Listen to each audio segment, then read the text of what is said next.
मार्च 633 ईस्वी का तीसरा हफ्ता था जब खालिद रजी अल्लाह अन्हु ने यमामा से 10,000 फौज लेकर कूच किया। ये मुहर्रम 12 हिजरी का महीना था। उनकी पेशकदमी भी बहुत तेज थी। हरमज अपनी फौज के साथ अपनी सरहद से बहुत दूर काजिमा के मकाम पर पहुंच गया और फौज को वहीं खैमजन कर दिया। ये मकाम यमामा और उबला के रास्ते में पड़ता है। हरमज को मालूम नहीं था कि उसकी पेशकदमी को देखने वाले मौजूद हैं। खालिद रजी अल्लाह अन्हु अभी काजिमा से दूर थे कि उन्हें इराक की समत से आते हुए 2 शुतर सवार मिले। उन्होंने खालिद रजी अल्लाह अन्हु को बताया कि जरतुश्तों की फौज काजिमा में खैमजन है। खालिद रजी अल्लाह अन्हु ने वहीं से रास्ता बदल दिया। ये शुतर सवार मुसन्ना के भेजे हुए थे। उन्होंने खालिद रजी अल्लाह अन्हु को ये भी बताया कि वो हफीर के मकाम तक इस तरह पहुंच जाए कि जरतुश्तों की फौज के साथ उसकी टक्कर न हो। शुतर सवारों ने खालिद रजी अल्लाह अन्हु को एक खुशखबरी ये सुनाई कि उनके लिए 8,000 नफरी की फौज तैयार की है। ये फौज इस तरह तैयार हुई थी कि मुसन्ना बिन हारिसा रजी अल्लाह अन्हु, मजूर बिन अदी, हरमला और सुलमा ने 2-2 हजार लड़ने वाले जवान इकट्ठे कर लिए थे। इस तरह खालिद रजी अल्लाह अन्हु की फौज की तादाद 18,000 हो गई। खालिद रजी अल्लाह अन्हु ने अपनी पेशकदमी का रास्ता इस तरह बदल दिया कि काजिमा के दूर से गुजर कर हफीर तक पहुंच सकें, लेकिन हरमज के जासूस भी सहरा में मौजूद थे। उन्होंने खालिद रजी अल्लाह अन्हु के लश्कर को दूर के रास्ते से जाते देख लिया। आगे वो रास्ता था जो हफीर से नब्बाज की तरफ जाता था। हरमज ने अपनी फौज को खैमे उखाड़ने और बहुत थोड़े वक्त में हफीर की जानिब कूच करने का हुक्म दिया। हफीर के इर्द गिर्द पानी के कुएं मौजूद थे। हरमज ने वहां खालिद रजी अल्लाह अन्हु से पहले पहुंचकर खैमे गाड़ दिए। इस तरह पानी ईरानियों के कब्जे में चला गया। खालिद रजी अल्लाह अन्हु अभी हफीर से कुछ दूर थे कि एक बार फिर दोनों शुतर सवार उनके रास्ते में आ गए और खालिद रजी अल्लाह अन्हु को इत्तला दी गई कि दुश्मन हफीर के मकाम पर पानी के कुओं पर काबिज हो चुका है। खालिद रजी अल्लाह अन्हु ने कुछ और आगे जाकर ऐसी जगह पड़ाव का हुक्म दे दिया जहां दूर दूर तक पानी की एक बूंद नहीं मिल सकती थी। फौज ने वहां पड़ाव तो डाल दिया, लेकिन खालिद रजी अल्लाह अन्हु को बताया गया कि फौज में बेइत्मीनानी पाई जाती है कि पड़ाव ऐसी जगह किया गया है जहां दूर दूर तक पानी का नामो निशान नहीं। मैंने कुछ सोच कर यहाँ पड़ाव किया है। खालिद रजी अल्लाह अन्हु ने कहा, तमाम लश्कर से कहो कि अगर दुश्मन पानी पर काबिज है तो परेशान न हो। हमारी पहली लड़ाई पानी के लिए होगी। पानी उसी को मिलेगा जो जान की बाजी लगा कर लड़ेगा। तुमने दुश्मन को पानी से महरूम कर दिया तो समझो तुमने जंग जीत ली। सालार आला का ये पैगाम सारे लश्कर को सुना दिया गया और सब एक खूरेज जंग लड़ने के लिए तैयार हो गए। अब लश्कर की नफरी 18,000 हो गई थी। मुसन्ना बिन हारिसा, मजूर बिन आदि, हरमला और सुलमा 2-2 हजार आदमी साथ लिए खालिद रजी अल्लाह अन्हु से आ मिले थे। खालिद रजी अल्लाह अन्हु ने जो एलची हरमज के पास भेजा था वो भी उसी पड़ाव में खालिद रजी अल्लाह अन्हु के पास आया और बताया कि हरमज ने उसके साथ कैसा तौहीन आमेज सुलूक किया है। उसकी 1 लाख दिरहम की टोपी ने उसका दिमाग खराब कर रखा है। मुसन्ना बिन हारिसा ने जो पास ही बैठा हुआ था कहा, खुदा ये नहीं देखता कि किसी इंसान के सर पर क्या रखा है। खुदा तो देखता है कि उसके सर के अंदर क्या है, उसके दिल में क्या है, उसके अज़ाइम क्या हैं और उसकी नीयत क्या है। खालिद रजी अल्लाह अन्हु ने हैरान होकर पूछा, 1 लाख दिरहम की टोपी? क्या हरमज इतनी कीमती टोपी पहनता है? फारस की शहनशाही का एक दस्तूर है। मुसन्ना बिन हारिसा ने जवाब दिया, उनके यहाँ हसब व नसब और हैसियत को देखकर उसके मुताबिक टोपी बनाई जाती है जो उनके शहनशाह की तरफ से अता होती है। ज्यादा कीमती टोपी सिर्फ वो अफराद पहनते हैं जो आला हसब व नसब के हों और जिन्होंने रियाया में भी और शाही दरबार में भी तौकीर और वजाहत हासिल कर रखी हो। इस वक्त हरमज सबसे ज्यादा कीमती टोपी पहनता है। कोई और 1 लाख दिरहम की टोपी नहीं पहन सकता। इस टोपी में बेशकीमत हीरे लगे हुए हैं और उसकी कलगी भी बहुत कीमती है। फिरौनों ने अपने सरों पर खुदाई टोपियां सजा ली थी। खालिद रजी अल्लाह अन्हु ने कहा, कहाँ हैं वो? कहाँ हैं उनकी टोपियां? मुझे किसी की बेशकीमत टोपी मरगूब नहीं कर सकती, ना किसी की टोपी तलवार के वार को रोक सकती है। मुझे ये बताओ कि आतिश परस्तों की फौज लड़ने में कैसी है और मैदान जंग में कितनी तेजी से नकलो हरकत करती है। फारस के सिपाही की जिर्रा और हथियार देखकर खौफ सा आता है। मुसन्ना बिन हारिसा ने खालिद रजी अल्लाह अन्हु को बताया, सर पर लोहे की जंजीर की खूद, बाजुओं पर किसी और धात के खोल और टांगे आगे की तरफ से मोटे चमड़े या धात से महफूज की हुई। हथियार इतने कि हर सिपाही के पास एक बर्छी, एक तलवार, एक वजनी गुर्ज, एक कमान और एक तरकश होती है जिसमें हर सिपाही 30 तीर रखता है। और लड़ने में कैसे हैं? जुर्रत और अक्ल से लड़ते हैं। मुसन्ना बिन हारिसा ने जवाब दिया, इनकी दलेरी मशहूर है। खालिद रजी अल्लाह अन्हु ने कहा, मुसन्ना, क्या तुमने महसूस नहीं किया कि आतिश परस्तों के सिपाही कितने कमजोर हैं और उनकी जुर्रत की हद क्या है? इनकी जुर्रत की हद आहनी खूद और बाजुओं और टांगों पर चढ़ाए हुए खौलों तक है। वो नहीं जानते कि जज्बा लोहे को काट दिया करता है। लोहे की तलवार और बर्छी की अन्नी जज्बे को नहीं काट सकती। ज़र्रा और धात या चमड़े के खोल हिफाजत के झूठे जरिए हैं। एक खोल कट गया तो सिपाही अपने आप को गैर महफूज समझने लगता है, फिर उसमें इतनी सी जुर्रत रह जाती है कि वो अपने आप को बचाने और भागने की कोशिश करता है। अल्लाह के सिपाही की ज़र्रा उसका अकीदा और ईमान है। मैं तुम्हें फारसियों की एक और कमजोरी दिखाऊं। खालिद रज़ी अल्लाह अन्हु ने कासिद से कहा, सालारों और कमांडरों को फौरन बुलाओ। खालिद रज़ी अल्लाह अन्हु ने हुक्म दिया, फौरी तौर पर काजिमा की तरफ कूच कर दो और कूच बहुत तेज हो। हरमज हफीरा के इलाके में पड़ाव किए हुए था। वो काजिमा से अपनी फौज को यहाँ लाया था क्योंकि खालिद रज़ी अल्लाह अन्हु का लश्कर हफीरा की तरफ आ गया था। अब ये लश्कर फिर काजिमा की तरफ जा रहा था। दोनों फौजों के ये चंद एक घुड़सवार एक दूसरे की खैमागाह को देखते रहते थे। हरमज को इत्तला मिली कि मुसलमानों का लश्कर काजिमा की तरफ कूच कर गया है, तो हरमज ने अपनी फौज को काजिमा की तरफ कूच करने का हुक्म दे दिया। हरमज को उबला की बहुत फिक्र थी। ये ईरानियों की बादशाही का बहुत अहम शहर था।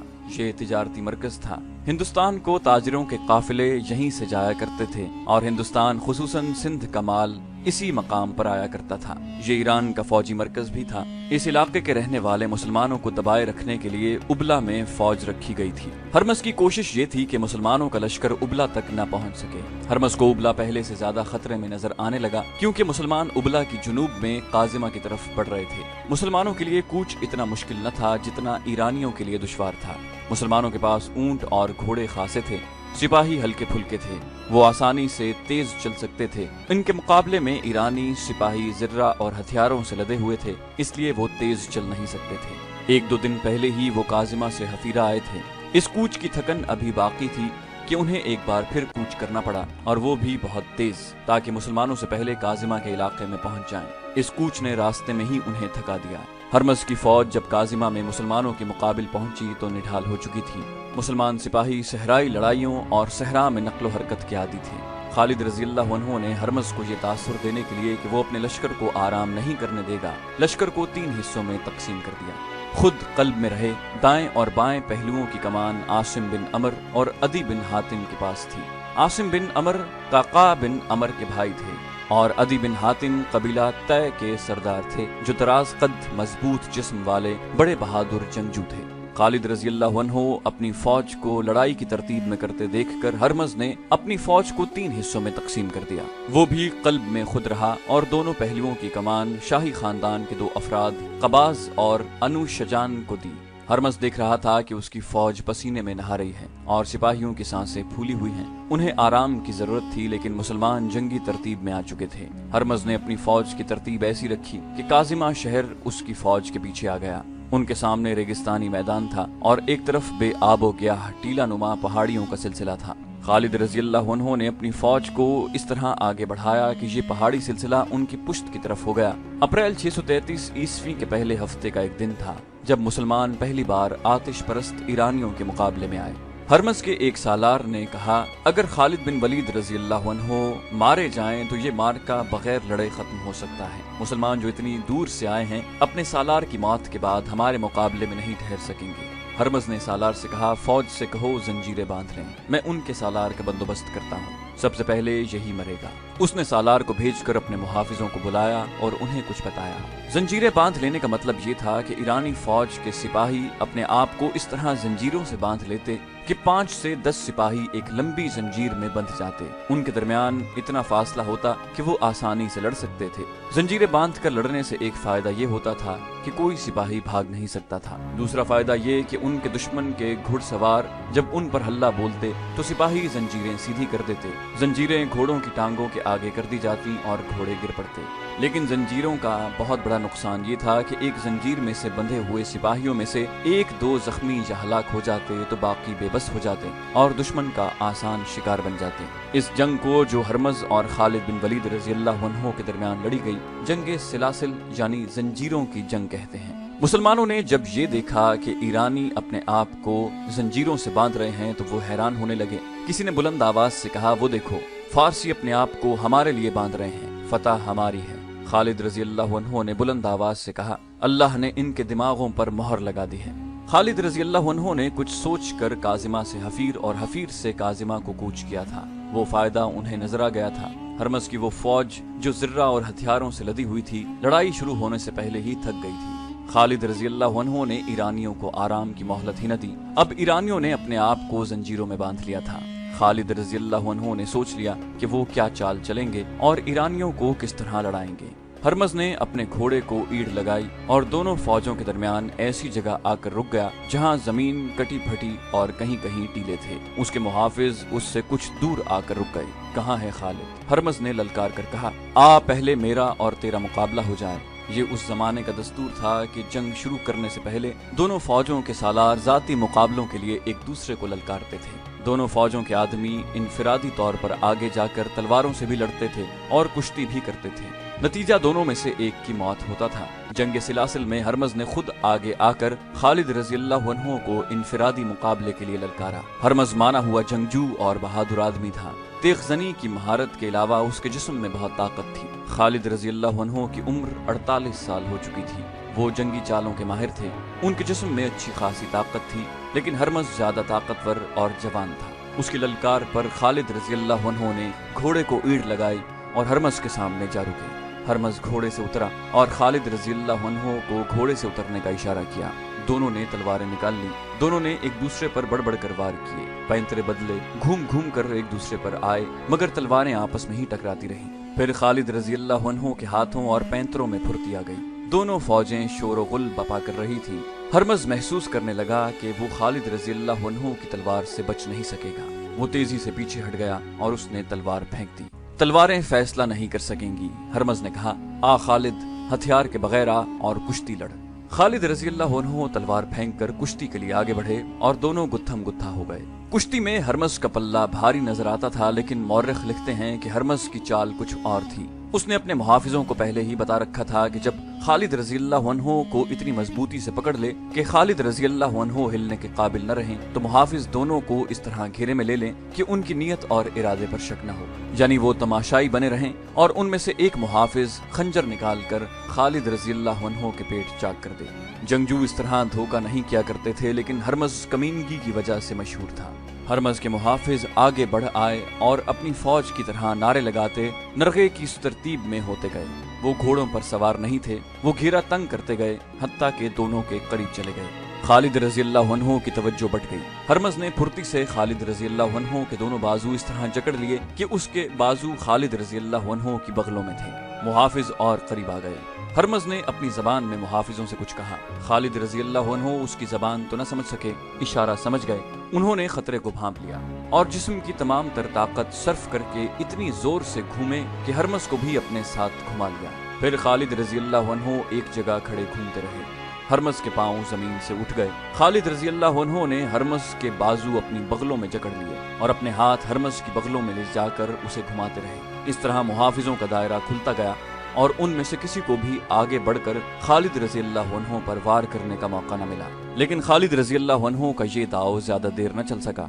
वो थक चुके थे। अचानक एक तरफ से एक घोड़ा सरपट दौड़ता आया, जिसे हरमज के मुहाफिज न देख सके। घोड़ा मुहाफिजों के दायरे को काटता गुजर गया और 3 मुहाफिज जमीन पर तड़पने लगे। उनमें से एक को घोड़े ने कुचल डाला और 2 को घुड़सवार की तलवार ने काट दिया। घोड़ा आगे जाकर मुड़ा और फिर हरमज के मुहाफिजों की तरफ आया। मुहाफिजों ने अब उससे बचने की कोशिश की, फिर भी 3 मुहाफिज गिरे और तड़पने लगे। भाग गए और सवार अपनी फौज से जा मिला। ये सवार नौजवान काका बिन अमर रजी अल्लाह अन्हु थे, जिन्हें खलीफा अबू बकर सिद्दीक रजी अल्लाह अन्हु ने कुमक के तौर पर खालिद रजी अल्लाह अन्हु की तरफ भेजा था। जिस लश्कर में काका जैसा जवान होगा, वो लश्कर शिकस्त नहीं खाएगा। उस सवार से नजरें हटाकर सब ने खालिद रजी अल्लाह अन्हु और हरमज को देखा। हरमज पीठ के बल जमीन पर गिर पड़ा और खालिद रजी अल्लाह अन्हु उसकी पीठ पर बैठे उसके सीने से अपना खंजर निकाल रहे थे। खंजर से हरमज का खून टपक रहा था। काका रजी अल्लाह अन्हु ने हरमज के मुहाफिजों की नीयत भांप ली थी और किसी के हुक्म के बगैर घोड़े को ईड़ लगाकर मुहाफिजों पर जा हल्ला बोला और खालिद रजी अल्लाह अन्हु को बचा लिया था। खालिद रजी अल्लाह अन्हु हरमज की लाश से उठे। हरमज की 1 लाख दिरहम की टोपी खालिद रजी अल्लाह अन्हु के हाथ में थी اور اس کے خون میں لتھڑا ہوا خنجر بلند کر کے خالد رضی اللہ عنہ نے اپنی فوج کو کھلے حملے کا حکم دے دیا۔ ان کے پہلے سے دیے ہوئے احکام کے مطابق مسلمان لشکر کے دونوں پہلو کھل گئے اور اس نے دائیں اور بائیں سے ایرانیوں پر حملہ کیا۔ ایرانی اپنے ہرمز جیسے سالار کی موت سے بددل ہو گئے تھے، لیکن اپنی روایتی شجاعت سے وہ دستبردار نہ ہوئے۔ ان کی تعداد مسلمانوں کی نسبت خاصی زیادہ تھی، ہتھیاروں اور گھوڑوں کے لحاظ سے بھی انہیں برتری حاصل تھی۔ وہ مسلمانوں کے مقابلے میں جم گئے۔ نظر یہی آ رہا تھا کہ ایرانیوں کو شکست نہیں دی جا سکے گی، یا یہ کہ انہیں شکست دینے کے لیے بے شمار جانیں قربان کرنی پڑیں گی۔ ایرانی سپاہی 5-5، 7-7، 10-10 ایک زنجیر سے بندھے ہوئے تھے اور ہر طرف سے آنے والے حملے روک رہے تھے۔ خالد رضی اللہ عنہ نے انہیں تھکانے کے لیے گھڑ سواروں کو استعمال کیا۔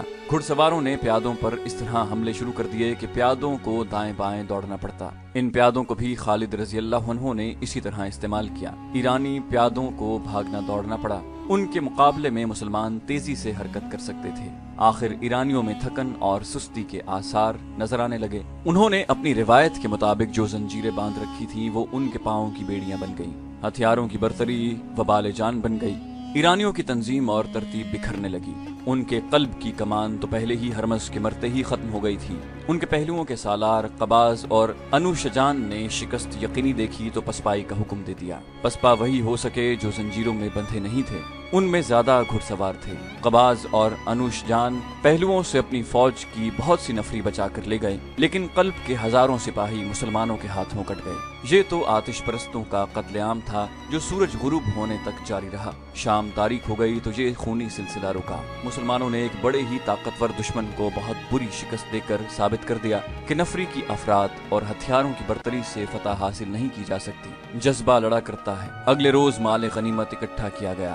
خالد رضی اللہ عنہ نے اسے 5 حصوں میں تقسیم کیا۔ 4 حصے اپنے لشکر میں تقسیم کر دیے اور ایک حصہ مدینہ خلیفہ ابو بکر رضی اللہ عنہ کو بھیج دیا۔ ہرمز کی 1 لاکھ درہم کی ٹوپی بھی خالد رضی اللہ عنہ نے خلیفہ کو بھیج دی۔